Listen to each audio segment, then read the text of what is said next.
Hello, ladies and gents. I'm sorry I've been gone for a minute, but I am back now. Some more holiday stuff kind of came up, but we are going to continue with our Avatar: The Last Airbender tier list. Last we left off, I believe the last character we did was this guy whose name I don't remember still. But we're gonna move on now. So next, I think we have the past avatars. I can't remember what this guy's name is, but he's the water avatar from the past. I don't really know a lot about him. I don't remember exactly what he did.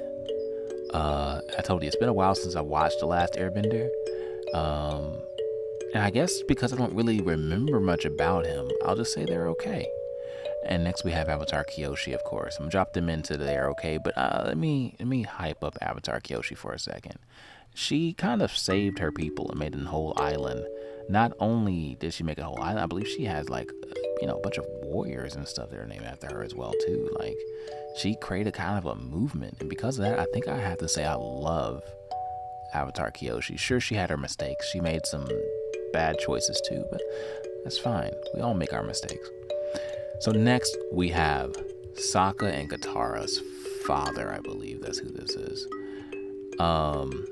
Don't remember what his name is whatsoever. I remember him kind of showing up for a couple of episodes. I think he was in for like a battle or maybe two battles as well. He didn't really do too much, honestly. I like him though. He's cool. He's all right. This guy, I remember this was like one of Sokka's dad's like friends or something. I don't remember what he really did in the series, to be honest with you guys. He didn't really do too much from what I remember. This may be a tier list that I actually rejoined later on, like after rewatching The Last Airbender, so I can remember these characters a little bit better. But from what I remember, he didn't really do too much. I think he delivered a letter to Sokka and Katara at one point, or he was the reason why a letter was given to them, or something along those lines. But yeah, I don't remember exactly what he did in the series. Next, this guy.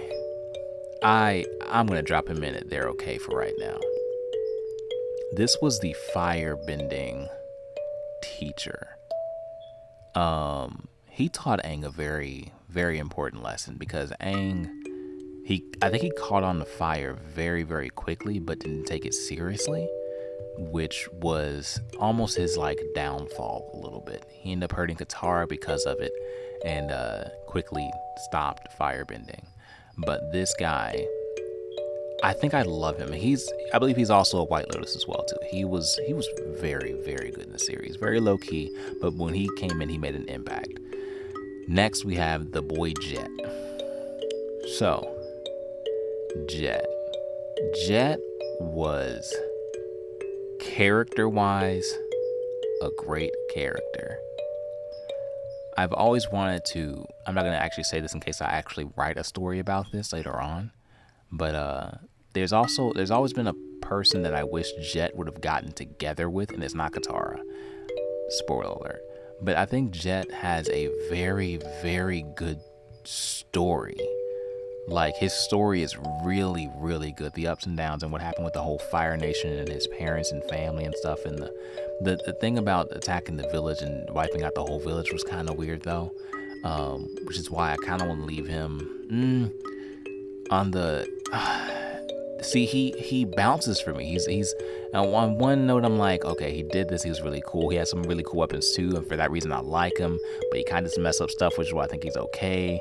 But I kind of don't like him for the stuff he did, and he kind of just bounces between these for me. But I think he leans more to me on the I like them side. Misguided motives, but I do like him. Next, we have the tracker lady. She was badass. I'm not gonna lie, she was great. This lady in the series was great, and her and the pet she had too, like so good. I'm gonna go up here with her. Honestly, I'm gonna go up there with her. I loved her character. Sokka and Katara's grandmother is our next up. Ooh man, as far as like one of my favorites, she's gotta go S tier.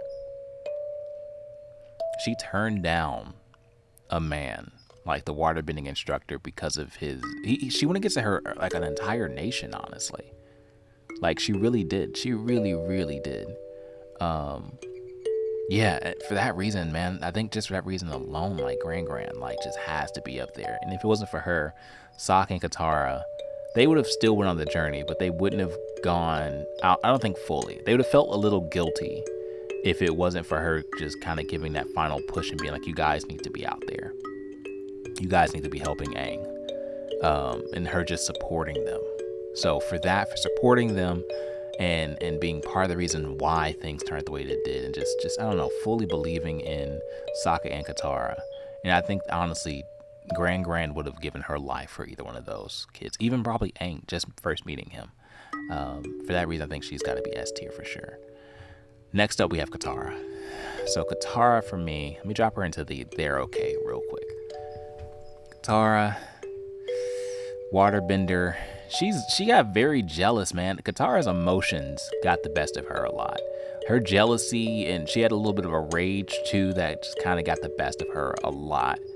And I think for that reason, I have to give her. But she also did learn waterbending, and in a way defeated the master who kind of taught her. Like it's just wild when you really think about it. And I think she also was she had a hand in defeating Azula in the end too. And I can't have Azula S tier and not have Katara S tier too. But I'm gonna be honest with you, Katara is not one of my favorite characters, honestly. But she is, I think, as far as skill level, is S tier. I think Gran is just one of my favorite characters, period. I'm sorry, it's something about the older characters that just end up being my favorites. So I think she's got to be S tier just because she was one of my favorite characters. And I got to put her over here with Boomy because, that just makes sense. Next up, we have the princess, I believe her name was Kaya.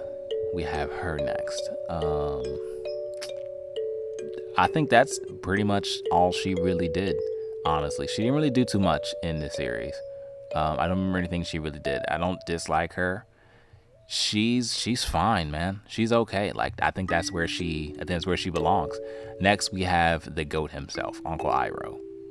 Uncle Iroh is that guy. He is first in the S tier list. He is first S tier list. The best uncle you could ever have. Not mentioning just pre-Avatar stuff. This is why I dropped the Fire Lord down to they're okay. This is the reason why. The Fire Lord may have given commands or whatever. I don't know if he was actually doing that at the time, and I don't think that he was. The only reason that Fire Lord Ozai even became the Fire Lord was because of Iroh stopping his rampage. Keep in mind, Iroh almost broke into Ba Sing Se.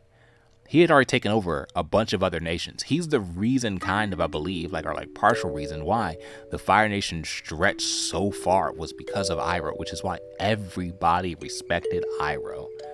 Which is why everyone was like, no matter what, Iroh, you're welcome to join my team. You're welcome to join me. You're welcome to lead this if you want to. Because he was such a good leader.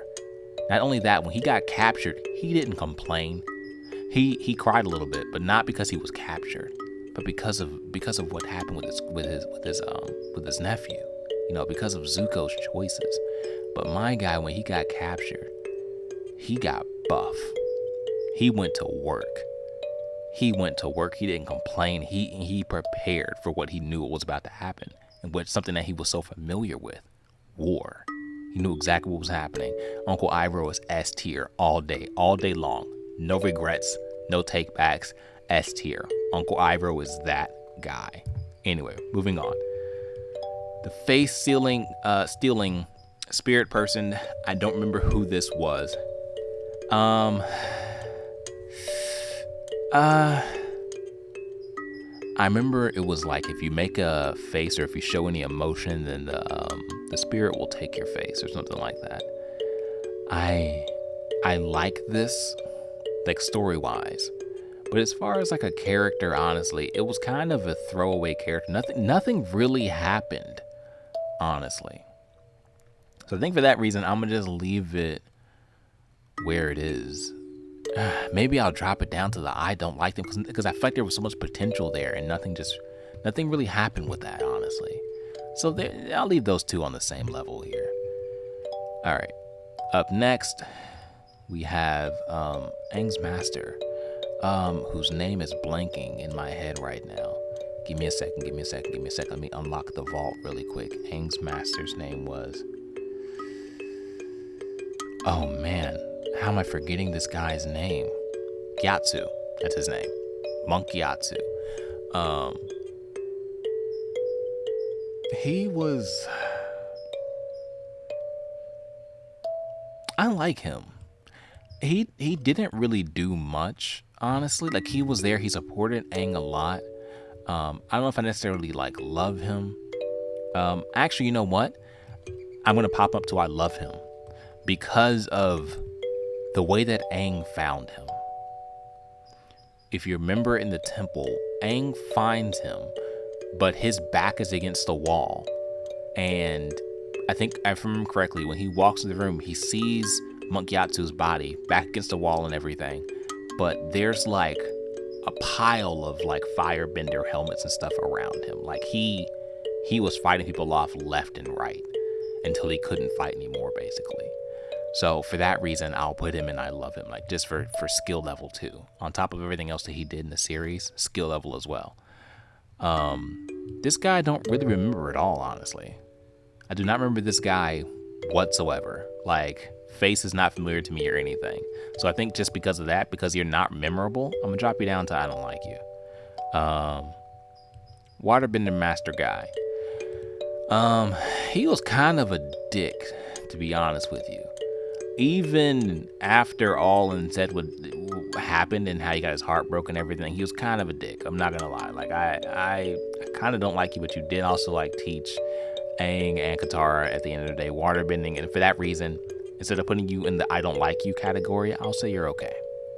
You're cool. You're all right. So next we have, I don't remember this guy either. I don't know who this is. Man, maybe I need to rewatch Avatar: The Last Airbender. I thought that this would be like easy because I love this series. This is like one of my favorite cartoons of all time. Like this, Adventure Time. What else? What other cartoons do I really, really love? Steven Universe is also very, very amazing. Just side note. I'm trying to stick with just cartoons. I'm not going to go into the anime list before you guys start attacking me. We're not going into anime. We're talking about just cartoons. Yeah, like I love those types of shows. So this is kind of like surprising. I don't remember who this guy is. I remember him being like a general or something, and him helping out somehow, but I don't remember exactly how you helped out. So for that reason, I gotta leave you there, man. This is Pipsqueak. Pipsqueak was cool. But they're still on the same level of they're okay. Pipsqueak and the Duke, I'm gonna go ahead and grab you too. The Duke, you guys you get bunched here with your boys. All of you were okay. All of you guys were just like you were just okay. Like you weren't like anything spectacular, anything like that. Avatar Roku. Avatar Roku was S tier, man. Avatar Roku was absolutely S tier. His story was one amazing, and his death is honestly what set forth the motion of everything that happened afterwards with the Fire Nation taking over. And he was really trying to prevent that all from happening, honestly. Like, he wasn't trying to let that happen. And I believe that in the end, he still got kind of somewhat blamed for it because people didn't know the truth. People did not know the truth of what happened to Avatar Roku. Yeah. Oh man, and how much he helped Aang along the way too. Like, that cannot be forgotten. How much he helped Avatar along the way. I just realized that Momo has a gun in his hand. I don't know who chose this image of Momo or if this is even real, like from the show, but Momo has a gun in his hand in his picture. Anyway, yeah. For that reason, favorite. This lady, I'm gonna drop her in at they're okay for right now. Her story is kind of crazy. She was tormenting an entire village of people, like making people walk out into the woods and stuff in the middle of the night like they were being possessed by the moon, but it was really her and all this stuff. And she was practicing this, forbidden jutsu, essentially, a bit like this blood bending and everything. Like, man, her story's kind of crazy, and I can't say that she's just okay. As a villain And as for what she was doing, I don't like what she was doing, but it was impressive because she's the first person we ever heard that had that ability to necessarily do that.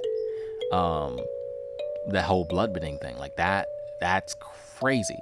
And I think I remember watching this as a kid, like us thinking and talking about this, like, okay, can earthbenders bend lava? Can they bend metal? Can they bend all this stuff? And us talking about this and even talking about how technically blood is a liquid. Can they blend? Can they control people and stuff too? All that kind of stuff. And just seeing this come out later on in the series, like even with the whole airbending thing, like that, some crazy stuff happens in court that me and my brothers and even my family, we would debate this stuff, and it came out. And this was the first time that like we had ever questioned something about, like, outside the metal bending, of course, where we were like, okay, can they like control a person? Because technically, if Katara is able to like take her sweat and turn it into like water or whatever, she would do the exact same thing with somebody's blood or like something else as well too. And us seeing that from this character was crazy. So for that reason, I think I got to go with I like them because they really like had a pivotal, maybe I love them. They had a pivotal thing in Avatar, and it made Katara have like a almost